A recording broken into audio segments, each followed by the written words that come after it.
turma, tudo bem com vocês? Preparados para mais uma aula? Então, vamos nessa.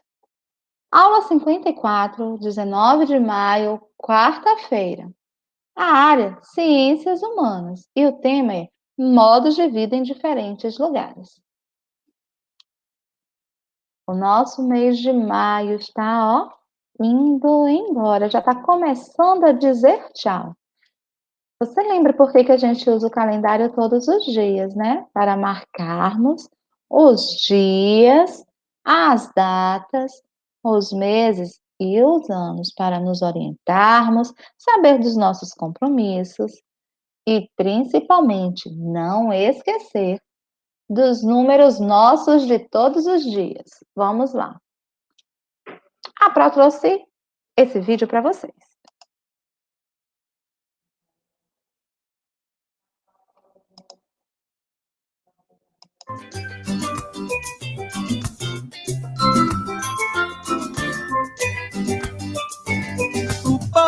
O nosso mundo é tão diferente, é interessante. Tem gente de tudo que é jeito em qualquer nação. E todo novo lugar que você conhece não é igual e nem se parece. É pura cultura que pulsa no coração. Faz calor na América do Norte, na Europa frio forte, depende da estação. Caso alguém não tenha se ligado, todos têm olho puxado lá pras bandas do Japão. Sombra de sombreiro mexicano, pula, pula no balanço que vem lá do Havaí, ao som do tambor do africano. Nossa canção fica mais feliz.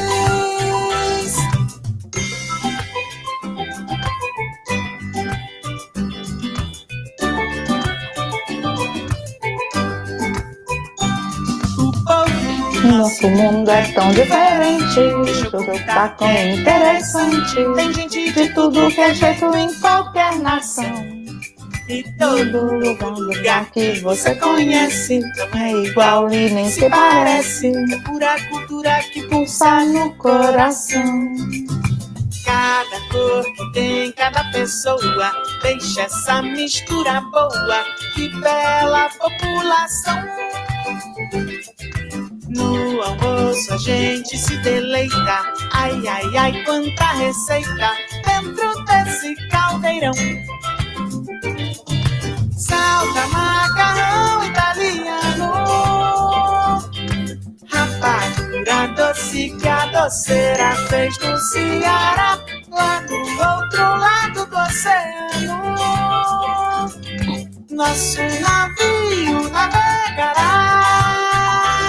O povo do nosso mundo é tão diferente. Deixa eu contar que é interessante. Tem gente de tudo que é jeito em qualquer nação. E todo novo lugar que você conhece não é igual e nem se parece. É pura cultura que pulsa no coração.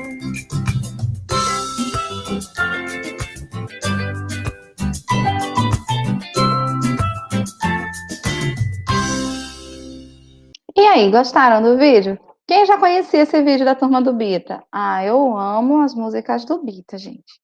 E esse vídeo em especial, porque eles passeiam, eles navegam, eles voam, eles sobrevoam o planeta, mostrando um pouquinho da cultura de cada lugar, mostrando que nós somos diferentes, mas que nós devemos respeitar e que nós temos muitas coisas semelhantes.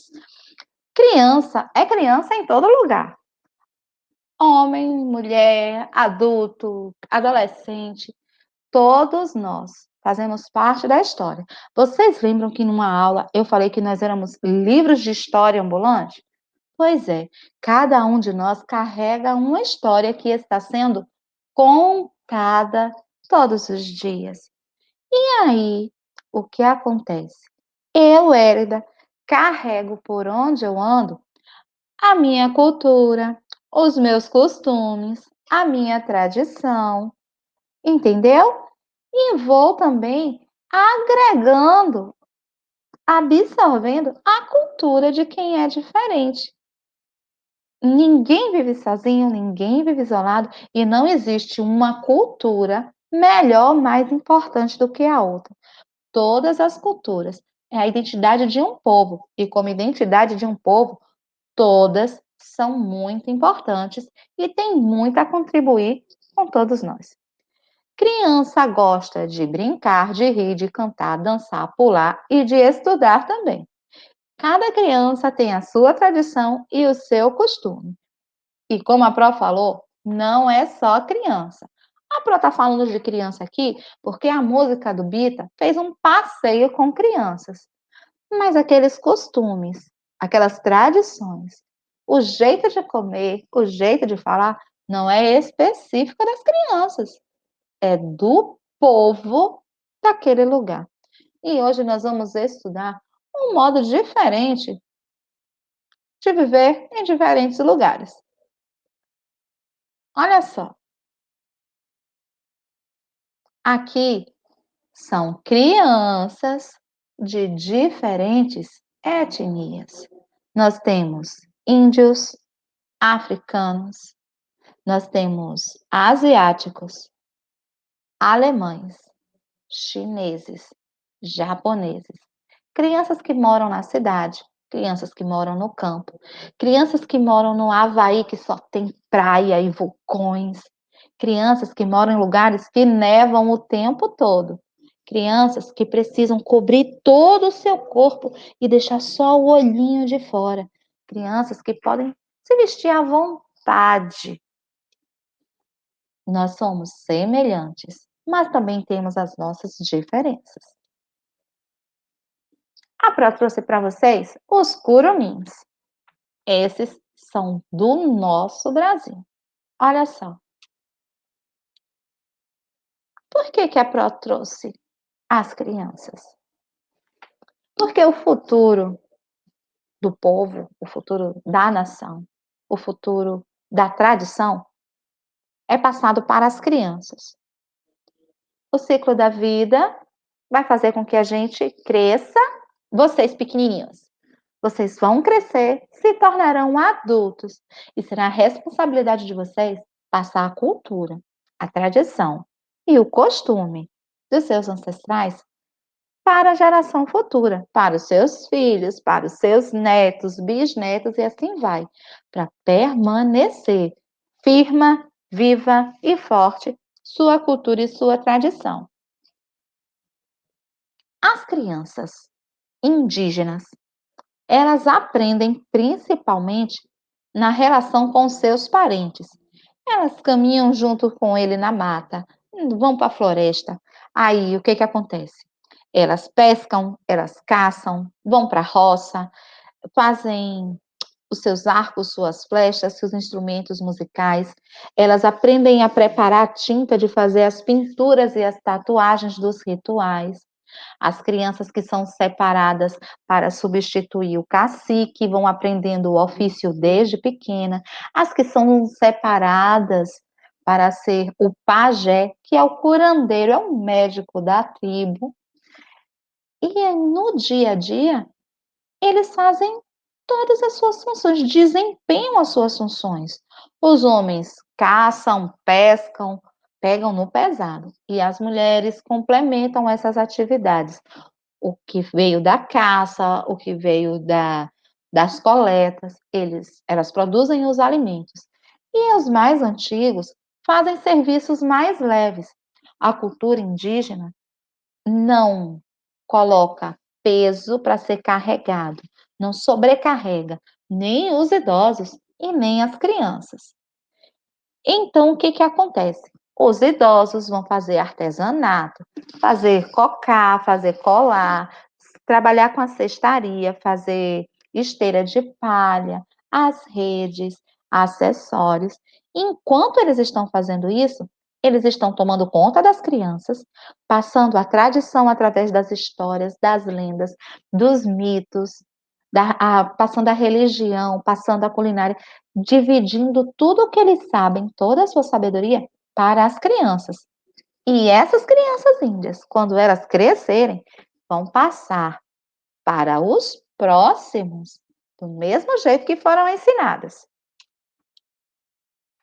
Aqui é uma comunidade quilombola. Crianças lá, gente, no auditório da escola, em festa do quilombo. Aqui teve uma reunião para falar sobre as necessidades do quilombo. O que que eles estavam precisando? Eles estavam precisando de uma escola no quilombo, eles estavam precisando de luz elétrica. Então, essas coisas foram feitas assim, reuniu a comunidade, pediu que fosse feita uma lista de tudo aquilo que eles estavam necessitando para encaminhar para os governantes. As crianças quilombolas são habitantes de comunidades negras rurais, formadas por descendentes de africanos escravizados e que vivem, na sua maioria, da agricultura de subsistência. A agricultura de subsistência, meus amores, é quando a gente planta milho, mandioca, abóbora, ali do lado da nossa casa, num sítio pequeno, que serve para o nosso alimento, principalmente, e para a gente vender na feira, vende para um mercado mais próximo, para a gente tirar o sustento para complementar as contas, a alimentação, porque não é tudo que sai da terra, né, meus amores? Então, vivem em terras que foram doadas, compradas ou que foram ocupadas há bastante tempo.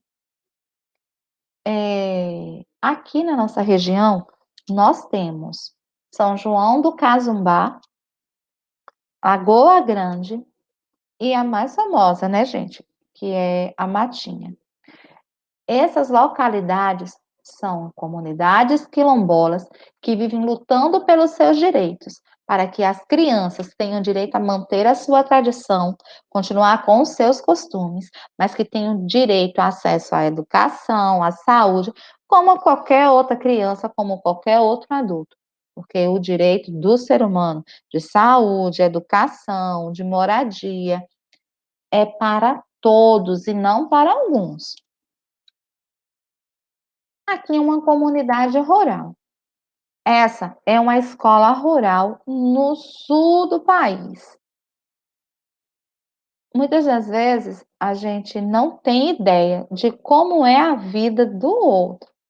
E eu quero muito que vocês prestem atenção nessas imagens, porque a gente percebe que o meu caminho para a escola não é tão ruim, que a escola onde eu estudo não é tão ruim, que a casa que eu moro, então que eu devo ser grato pelas coisas que eu tenho, porque dificuldade todo mundo encontra, principalmente as crianças, os moradores das zonas rurais. Esse carro que você está vendo aí tá cheio de gente em cima, sem um pingo de segurança. Estão levando os adultos para ir ao centro da cidade mais próxima, resolver problemas de banco, alguma coisa, ir ao médico, e estão levando as crianças para a escola. Os pequenos estudam mais próximo e os maiores estudam numa outra cidade, num povoado mais distante, maior. A vida na roça é uma vida simples. Tem dificuldade, mas os benefícios de morar na roça nem se compara. Morar na zona rural, você tem um ar mais puro, você tem um ambiente mais tranquilo.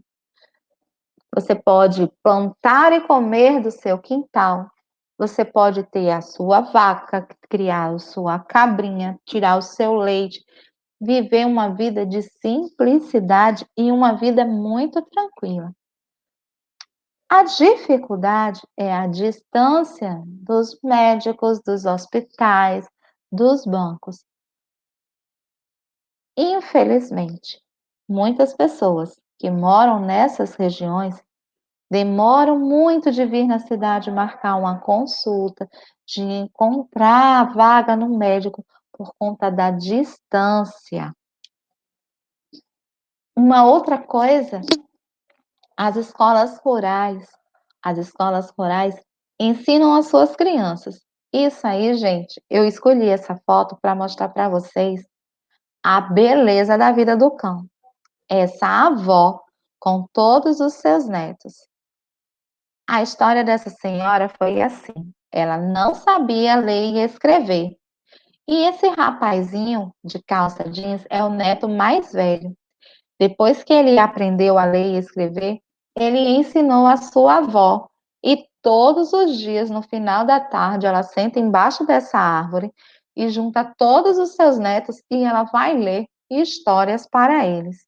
Porque antes ela só podia contar as histórias porque ela ouvia, mas depois que o neto ensinou a ela a ler, ela adorou, então ela vai para debaixo da árvore e conta as histórias para os seus netos, e agora ela lê as histórias para eles. A vida na roça, como a Pró falou, tem muita dificuldade.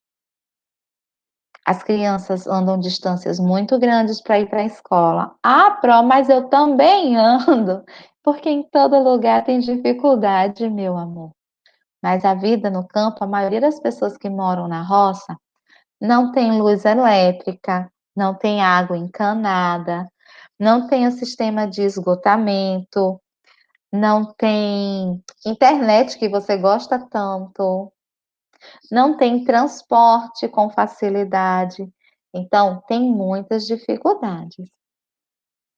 Mas viver na roça, a gente tem espaço para brincar, espaço para produzir.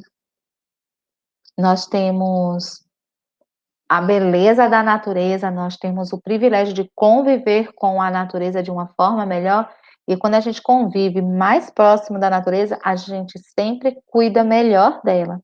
Então, isso a gente precisa aprender com o pessoal que mora no campo, na zona rural. Cuidar e preservar da natureza para a gente sempre tê-la.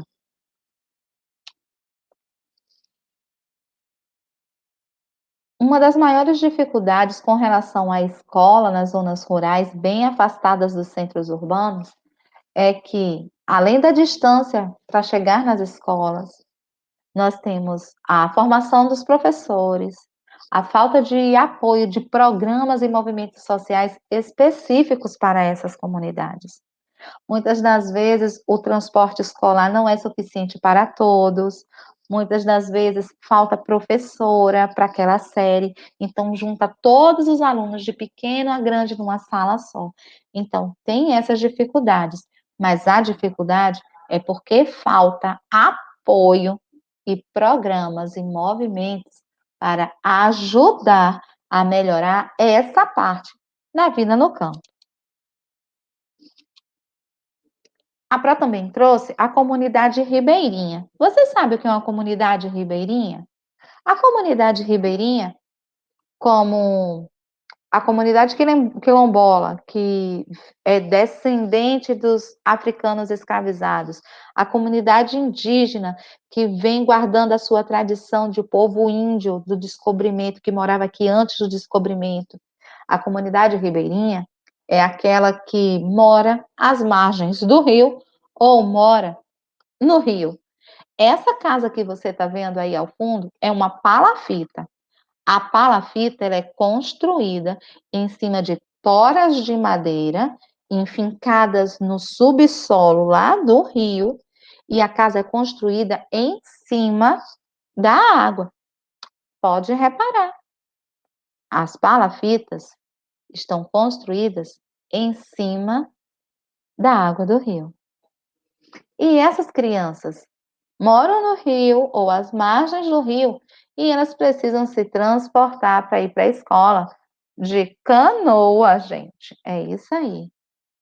Eles têm uma vida simples, como o pessoal do campo, como o pessoal da tribo, como o pessoal do quilombo. As pessoas têm uma vida simples, mas não é uma vida triste, é uma vida dificultosa, porque falta muito apoio do governo, falta muito programa de assistência a essas comunidades.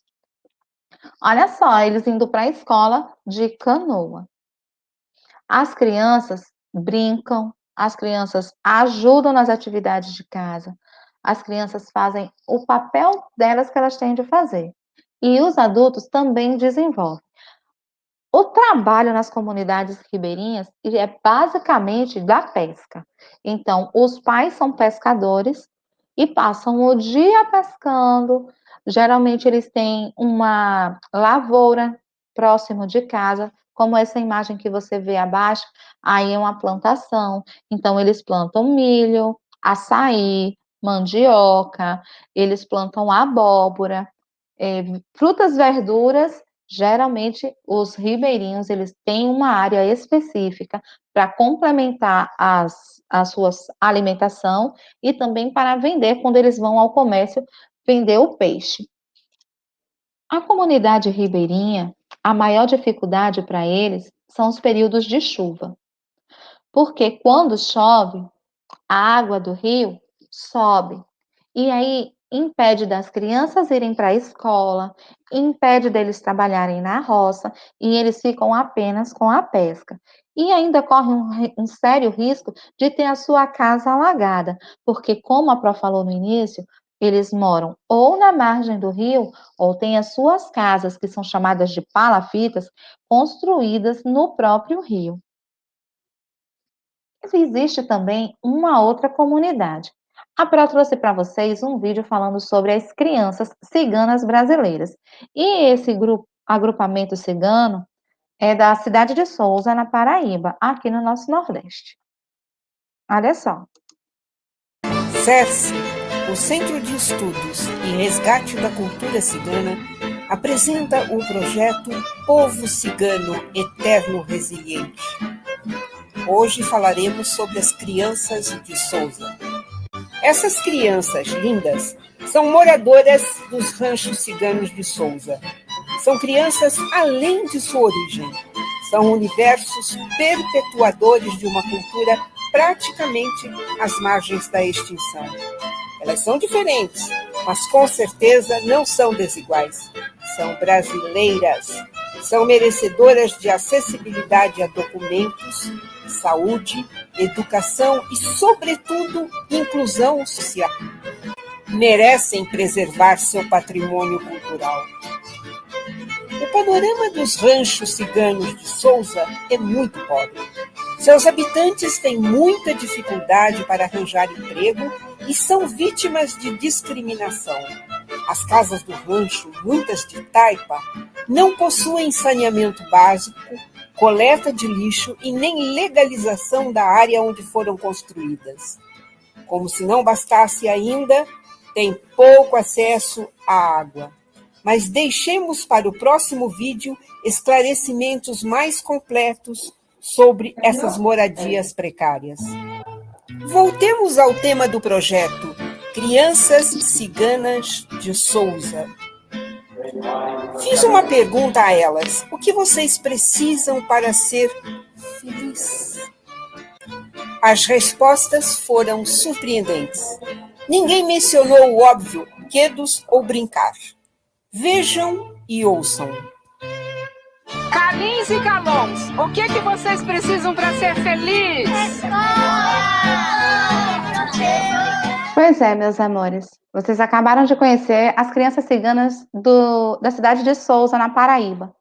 É um dos maiores assentamentos ciganos que existe. Como vocês puderam ver, as dificuldades encontradas pela comunidade cigana é a mesma encontrada na comunidade ribeirinha, na comunidade quilombola, na comunidade indígena e na comunidade rural. Muitas pessoas moram com pouco demais. É pouco, eles vivem com muito pouco. Pouca atenção dos governos, pouca assistência, eles vivem praticamente sem o básico. Vocês viram as casas de taipa, muitas que são construídas de tijolo não foram rebocadas, esgoto a céu aberto. Mas o que me chamou a atenção foi que as crianças de Souza, quando a professora que fez a entrevista perguntou o que elas precisam para ser felizes, elas responderam que elas precisavam de escola. uma das comunidades que mais sofre com preconceito, com discriminação e com falta de assistência dos governos é realmente a comunidade cigana, é realmente a comunidade quilombola, a comunidade ribeirinha, a comunidade do campo e a comunidade indígena. Eles convivem, eles moram, eles habitam, eles trabalham em lugares lindos, com a natureza, com os animais. Eles preservam o ambiente onde eles moram, mas falta para eles os recursos que nós na cidade temos. Aqui nós vemos mais, tem bairros aqui que tem 3, 4, 5, 6 escolas. E essas crianças, esses adultos que precisavam estudar, eles não têm acesso à escola. Como vocês viram, uma das coisas que as crianças ciganas não têm é direito a documento. E nós vimos nas últimas aulas que é nosso direito ter a nossa certidão de nascimento, ter a nossa carteira de vacinação, ter a nosso CPF, o nosso RG, nós termos a nossa identidade registrada. Quem somos? O povo cigano, assim como o povo quilombola, como o povo indígena, como o povo ribeirinho, eles mantêm vivas as tradições do seu povo. A maioria dos ciganos são católicos, mas eles preservam a cultura que veio de lá da Europa, de onde eles são originários, de ler à mão, de trabalhar com ouro. Eles são pessoas que vivem mudando de lugar, eles são nômades. Muitos têm um assentamento e passam anos morando naquele lugar. Mas, às vezes, surge a necessidade, por falta de trabalho para os adultos, por falta de escola para as crianças, por falta de adaptação ao ambiente. Muitas das vezes o assentamento se levanta e faz como caravana de circo, tem que montar suas tendas em outro lugar. No caso dos assentamentos da cidade de Souza que nós vimos aqui, são casas construídas. Eles estão nessa terra assentados há muitos anos. Então, eles já podem construir as suas casas ali. Mas em outros locais, como na Bahia, como no Pernambuco, como em São Paulo, os ciganos, eles são transeuntes, eles são nômades, eles moram por um determinado tempo em um local e depois eles mudam dali. O papel do homem, da mulher, na comunidade cigana é o mesmo papel em qualquer outra comunidade. Na comunidade cigana, o responsável pela família é o homem. Os chefes de família, eles são responsáveis pelo sustento, pela manutenção, por tudo. E as mulheres, elas são reservadas à vida doméstica. A cigana que sabe ler, ela ensina a outra cigana, justamente por faltar escola que os recebam, ou pela localidade não ter escola, ou pelo fato deles estarem sempre em constante mudança de local da sua moradia. Enfim, como vocês puderam ver, todas as comunidades mantêm vivas suas tradições, os seus costumes, os seus ritos. Todas elas têm os benefícios de ter aquela moradia naquele determinado local, de tirar da terra o seu sustento, de poder criar um gado, de poder tirar da terra aquilo que vai poder contribuir para a sua renda, né?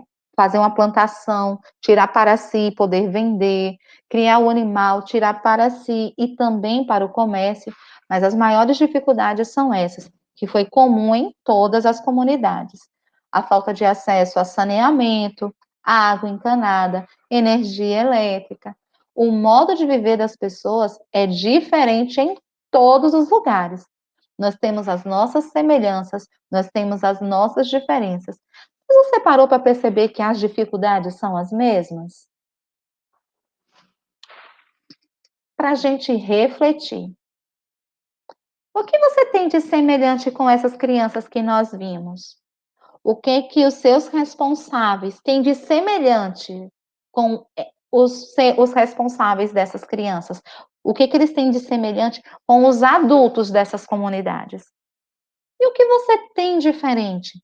O que os adultos da sua casa têm diferente dos adultos dessas comunidades?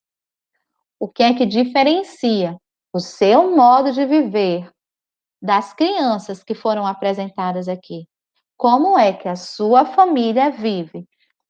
No que é diferente o modo de viver da sua família aqui na cidade, aqui no distrito, dessas outras comunidades que foram apresentadas hoje? Modos de viver diferente, mas nós somos todos iguais e nós temos os mesmos direitos e precisamos lutar por cada direito que nós temos. Um beijo no coração e até a próxima aula.